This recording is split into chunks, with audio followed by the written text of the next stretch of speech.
Good morning, everybody. Semi-retired Bob here. I talk about the carnivore diet, all things related to the carnivore diet, and some other odds and ends. I've got a little bit of a Q&A for you today. We're going to talk about electrolytes, cramps, fasting versus intermittent fasting, and refeeding syndrome. And we're going to talk about protein in the kidneys. First, let me say welcome to everybody that's new to the channel, or if you're not new to the channel and you're returning, thank you all for coming back. I'm glad everyone's here, especially you. Yep, you're the one I'm talking to. I hope you've all had a pretty good day so far. Today's Monday. I know I said I was gonna try and get over to the park today, but I was getting set up and realized that none of my camera batteries were charged. So I got those all set up and they're charging back up. So we'll see how it goes. If you missed my post on the community tab yesterday, which by the time you see this was actually 2 days ago,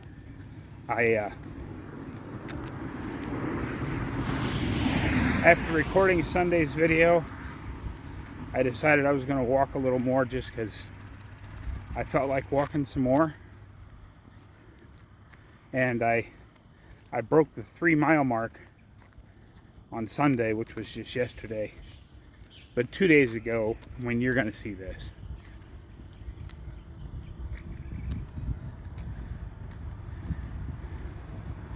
And I've sort of half convinced myself that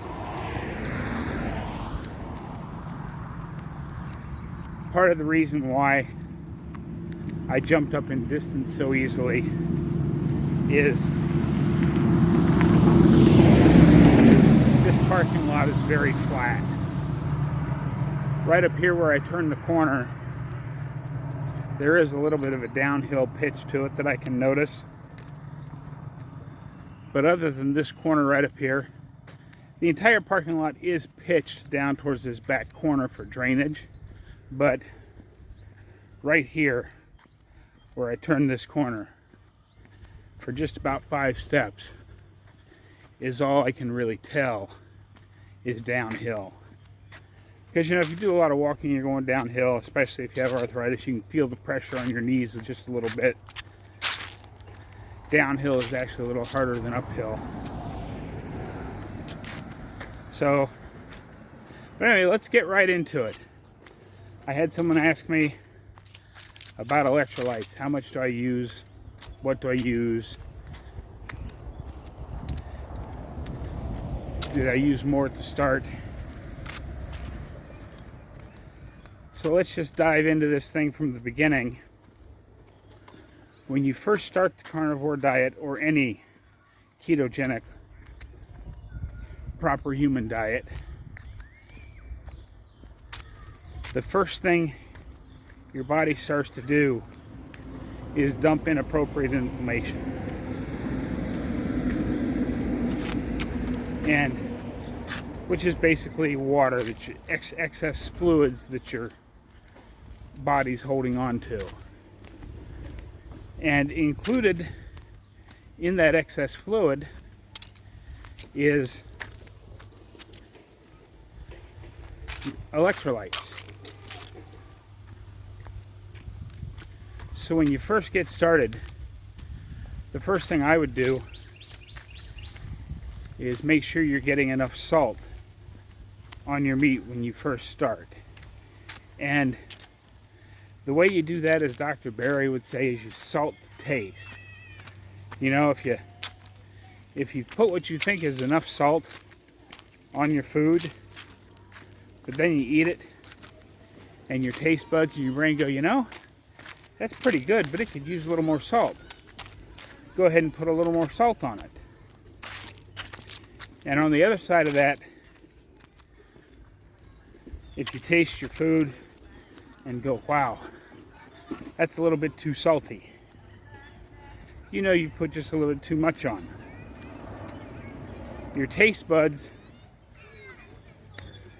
are very good at determining how much salt your body needs. And then I currently have a bottle of Keto Chow's Daily Minerals, not sponsored by the way. I don't use them a lot now. Back when I first started, I was using them most days. I didn't take the full dose they recommended because if you're eating the proper amount of meat and you're not cooking it till it's dried out shoe leather, you're going to get everything you need from the meat you're eating. But when you're first starting, because your body's been used to holding that inflammation, I would consider using some kind of electrolyte early.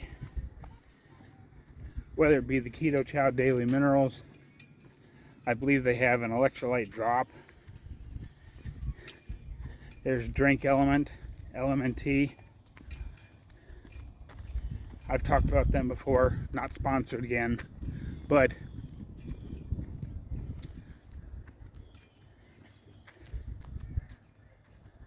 I guess it is a little uphill right there. But still nothing like the hills back in my neighborhood.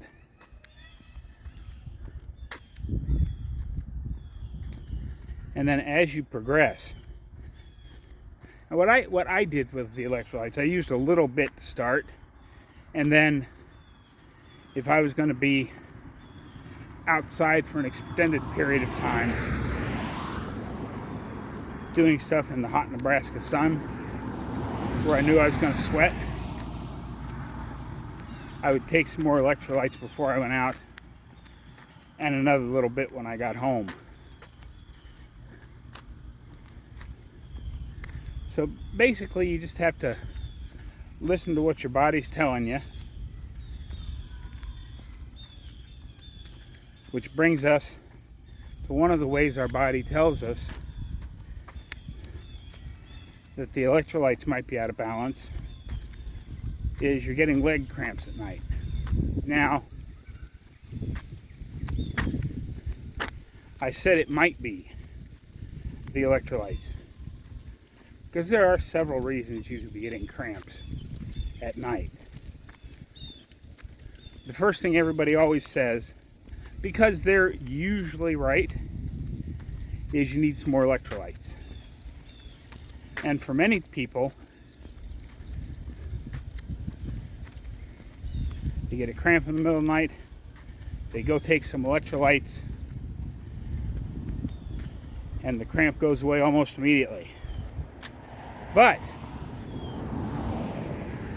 my question is, how did you take those electrolytes? Did you dump that element powder right onto your tongue? Or did you just take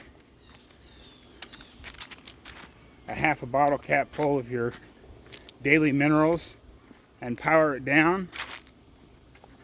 Well, if you did that, you're a lot tougher than I am. Because I tried that one time with the daily minerals. Because I believe it was Dr. Barry was talking about it. He said he mixes it with stuff and Nisha just fires it right down raw. So I thought I'd be tough like Nisha. And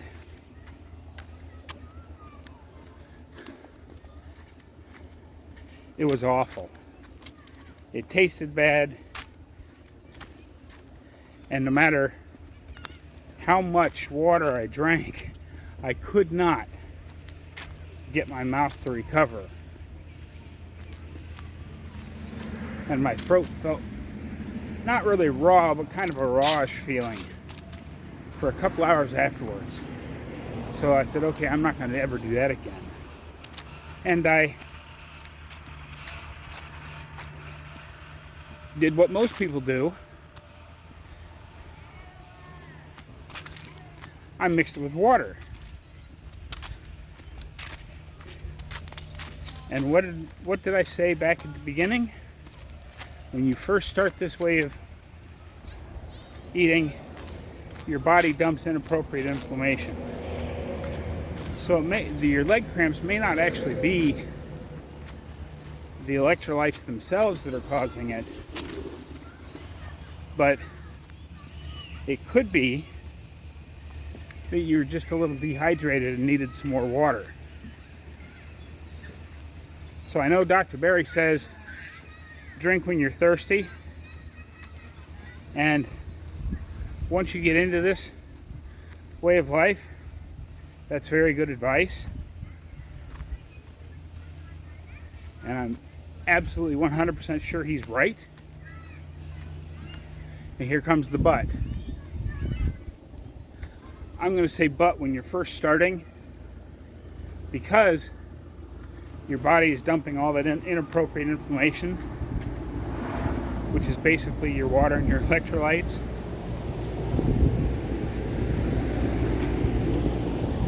You might try drinking just an extra glass of water a day, just to make sure you're getting enough water, especially if you're getting cramps, whether it be nighttime cramps or cramps in your feet after you walk or whatever it is. Make sure you're getting enough water.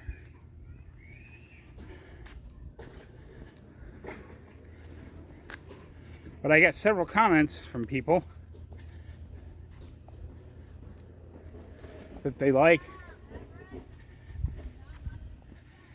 the not having the traffic noise as much when I'm circling the parking lot. So when I'm not at the park, I think this is what I'm going to do. My first thought was to walk down the road and back,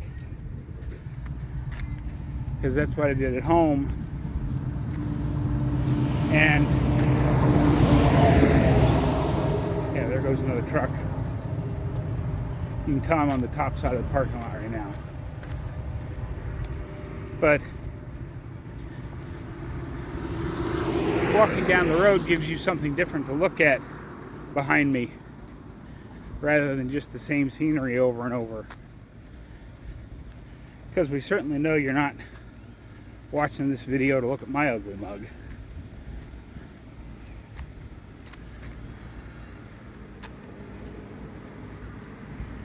But so now backing up to last night, I now know that I misjudged how big this parking lot was, and it takes about 10 laps of this parking lot to equal 3 miles. And that's what I'm shooting for today, is 3 miles.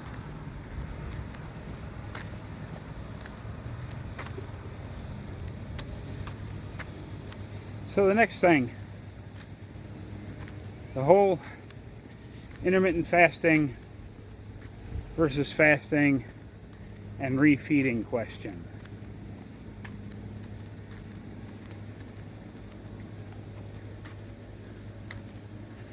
I've talked extensively about intermittent fasting on this channel.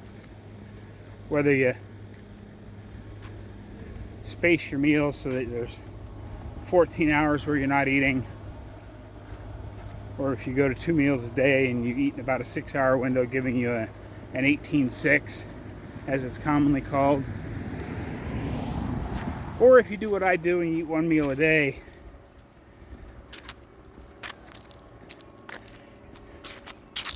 that gives you, depending on if you eat the meal at the same time or wait an hour or two because you're not quite hungry yet, that'll give you anywhere from 23 to 24 or 25 hour fasting window, intermittent fasting window every day.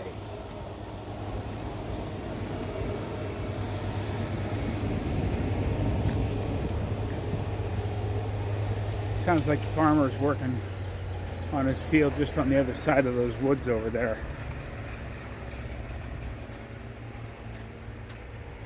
I was going to walk up that dirt road beside the church, but you get about 5 feet past the church property line, and there's great big signs that say no trespassing, so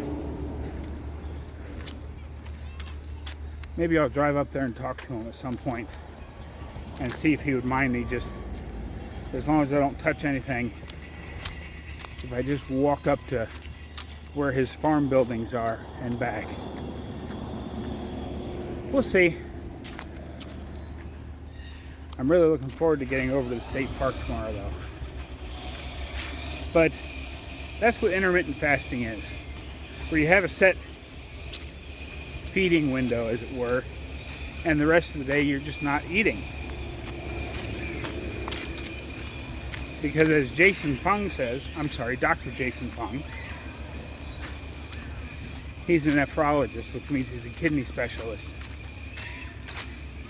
Which means even among his colleagues of doctors, he's still considered a nerd. Because kidney specialists and neurosurgeons are the super smart ones. Not saying all doctors aren't smart, because they are. But even in that ultra smart environment, nephrologists and neurosurgeons are still considered awfully smart, even in comparison. But fasting, as opposed to intermittent fasting, is when you eat or don't eat for 2 days or 3 days or 4 days. And now, I'm not a big fan of that. If you're not hungry, like I had when I first got down here, I just wasn't hungry. I don't know if it was the travel or the adjusting to the new environment or what it was. I was just not hungry. So there will be times when you go on extended fasts, 2, 3, 4 days, sometimes even longer. It just depends on your body.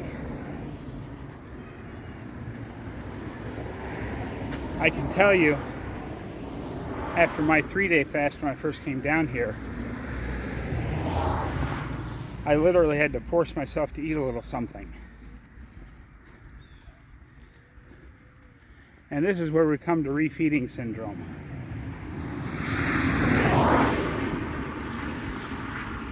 What happens to your body as you're fasting for an extended period of time is your digestive system slows down.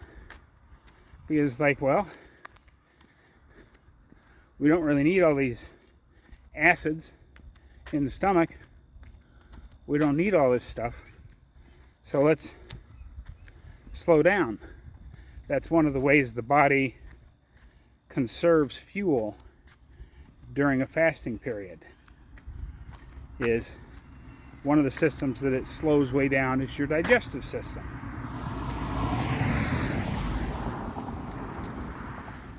So if you find yourself at the end of one of these long fasts, you want to eat just a little something and then wait an hour.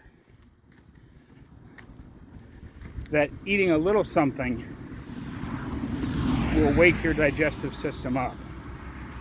Dr. Berry suggests one scrambled egg. Since I don't do eggs right now,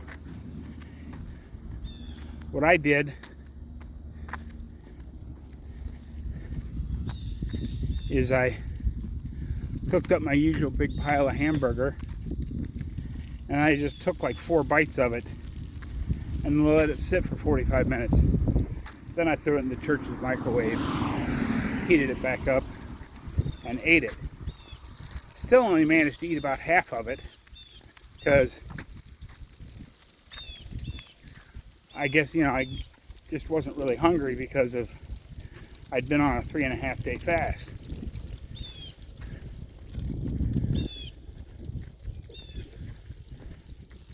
And some of the signs that you've got refeeding syndrome. And none of these are dangerous, by the way. Your body will eventually work itself out. It's not like you're going to die or get super sick if you break your fast by just picking out on whatever's at hand. But you can get some bloating, you can get some nausea, you can get some diarrhea, because, you know, if your stomach acids are low and your digestive system's kind of turned off, and you dump 1.5 pounds, 2 pounds of food in there, it's going to take it a while to ramp up and deal with that. Like I said, it's not dangerous. It'll just be uncomfortable for an hour or 3 while it works itself out. And if it was a high-fat meal, like a couple of really good ribeyes,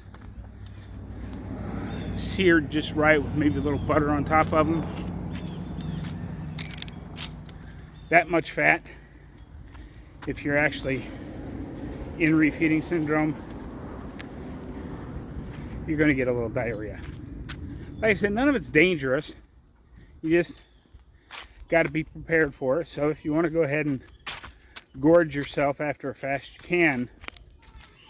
But I would follow the advice of Dr. Berry and Dr. Fung and eat just a little bit, wait an hour, and then eat. And you should be fine. So that's what refeeding syndrome is. And now let's talk about protein and the kidneys. You know, you've been going along having great results, but at some point a brother or sister or a parent or an uncle or a friend that is 6 to 10 years behind on their reading, they're going to come up to you and say, oh, you better be careful eating all that protein. It's going to damage your kidneys. If you hear anybody say that, especially a doctor or some other healthcare professional, as Dr. Berry says, you can just switch them off and never listen to them again. Because that's just idiotic advice. They're stupid. They're 6 to 10 years behind in their reading. And I did some more digging. Dr. Berry's done some digging. And I can't find the exact origins of this myth. And it is a myth because there is zero research out there, none, that shows protein damages the kidneys. In fact, there's quite the opposite. There is research that shows protein in no way affects the kidneys. Now, you may have, there's one lab test, I forget what it's called, but it just measures if you have free proteins in the bloodstream or something like that. Basically, it's a byproduct of your kidneys processing.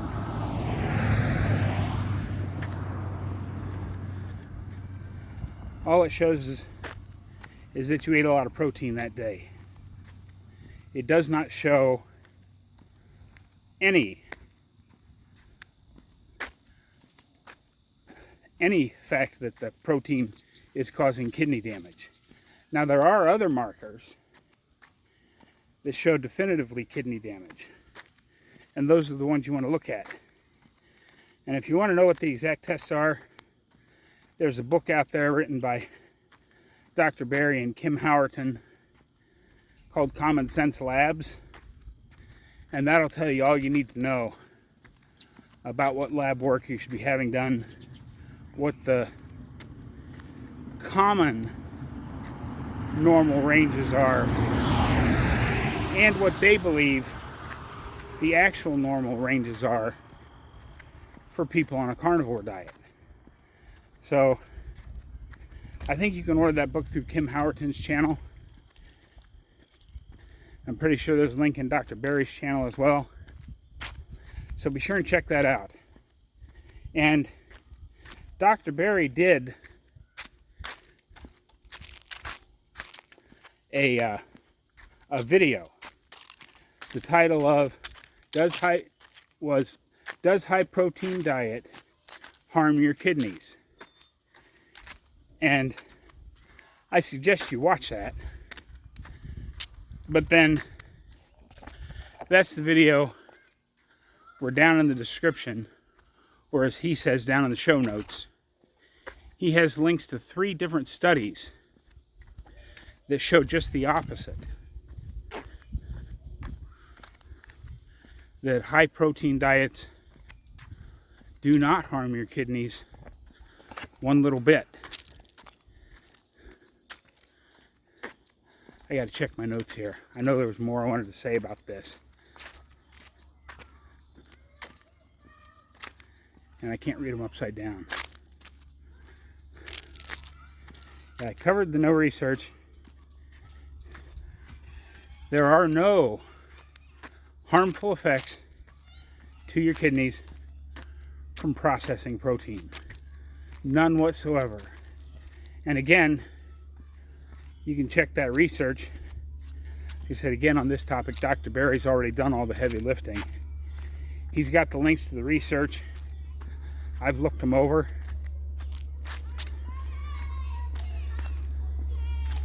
And it's pretty compelling stuff. So, the next question, of course, is, well, Bob, if it's not the protein killing my kidneys, what is it?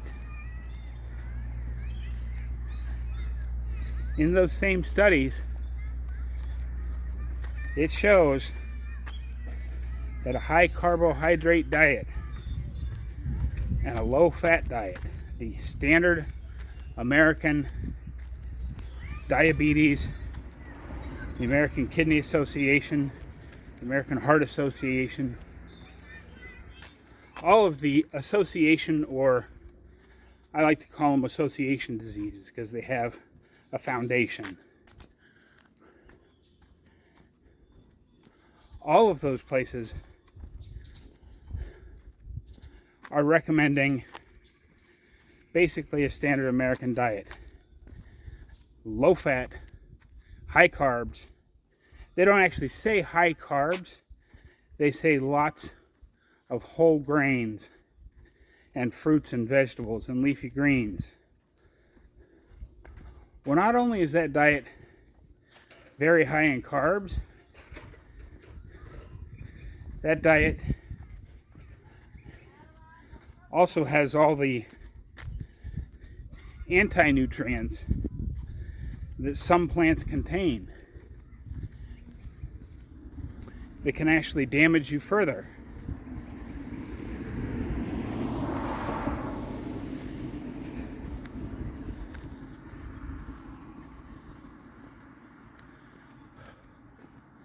So, don't be afraid of protein. Don't believe the lies. And there's a bunch of them out there. Like I said, if somebody comes up to you and says, man, you can't eat all that protein, it's going to destroy your kidneys. They don't know what the heck they're talking about. Now, I recommend, as Dr. Barry does as well, a high-fat, adequate protein diet. And you're thinking, what exactly does that mean, Bob? What's adequate protein? Well, I'm glad you asked. You know, they say there's this formula out there for 1 gram of protein for every desired pound of weight or something like that, I would start,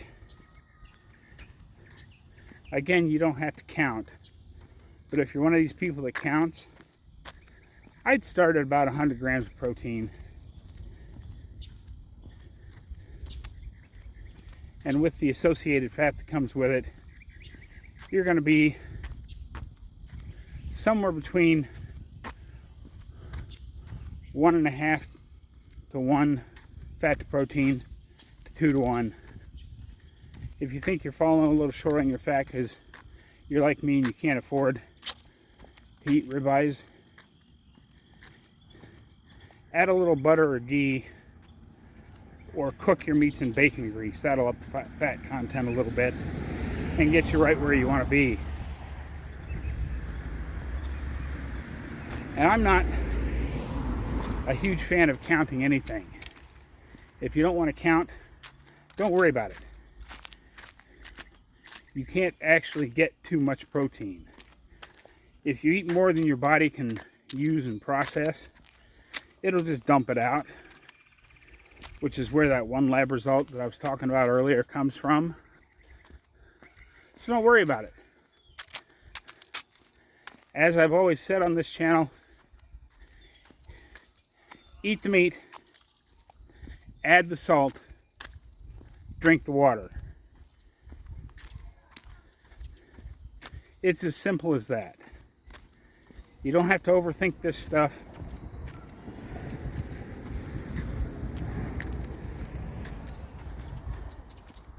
Overthinking this stuff is where people get into problems. They end up making poor choices or bad mistakes. So just keep doing what you're doing. And if it's working for you, don't let anybody talk you out of it. Because you perceive them to be smarter than you. Don't go there. But I'm coming around the corner on lap 5. I can see the end of lap 5 in sight, which, as I discovered yesterday,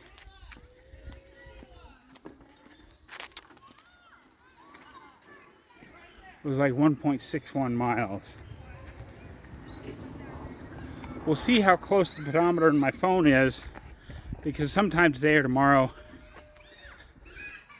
my pedometer, it's actually billed as a smartwatch, but the function I'm most interested in is it's supposed to GPS count your steps as well in 25 different modes of exercise. And it was only $39.95, so I will let you know when that comes in. My new shoes were delivered yesterday because my sister's shop does not keep extra wide in stock. She has to order them. But given that she's older than I am by a year, she must have had a senior moment, because they arrived at my house in Omaha yesterday. So the friend of mine that watches the house for me is gonna take those down to the post office and reship them to me down here. So I should get those sometime next week. I certainly hope so, because I can really tell now that my distance is getting up that the bottoms of my feet, I won't say they hurt, but I can certainly feel them, because I've been walking all this time in basically 8-year-old shoes, where the left one still has a hole in the sole from where I operated the clutch on my truck. So I'll be real happy to get those in. If you want to see the ones I got, I did put a link down in the description to the shoes I got. And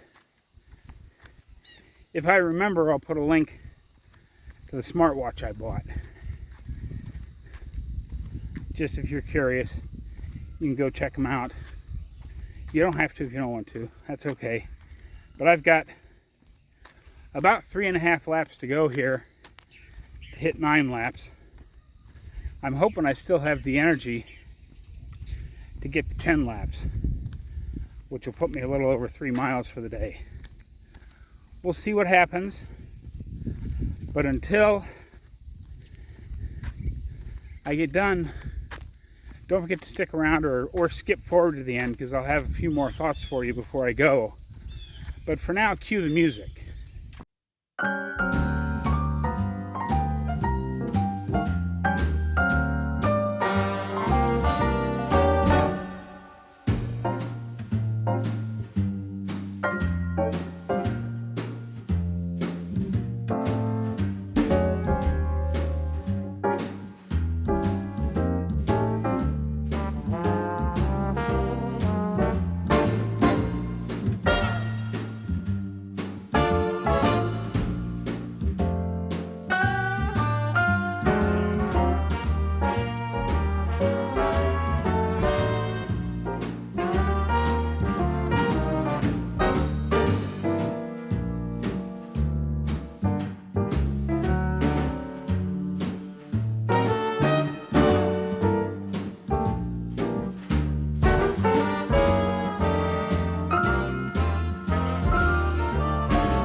Okay, cut the music. Thank you. Okay, I'm coming around the back stretch here. I think this is lap 10, but it might only be 9. I've lost track. I'm getting kind of tired. So either way, this is going to be my last lap for now. But most of the comments I got were pretty favorable to me just walking around this parking lot, because there's not such a distraction of all the big trucks and things going by. So that's what we're going to do. If you have questions you'd like answered, if you go to my community tab, you will find a Q&A post where you can post your questions. If you like this parking lot walking better than walking on the highway, leave me a comment down below. Let me know what you think. But the bottom line on everything is that if you find something that's working and you don't have any bad symptoms, there's no reason to change what you're doing. Don't forget to get out there, be 1% better today, folks. A playlist for the entire October challenge should pop up over here. A video you've never seen before should pop up over there. Have a great day, everyone. I'll see you tomorrow.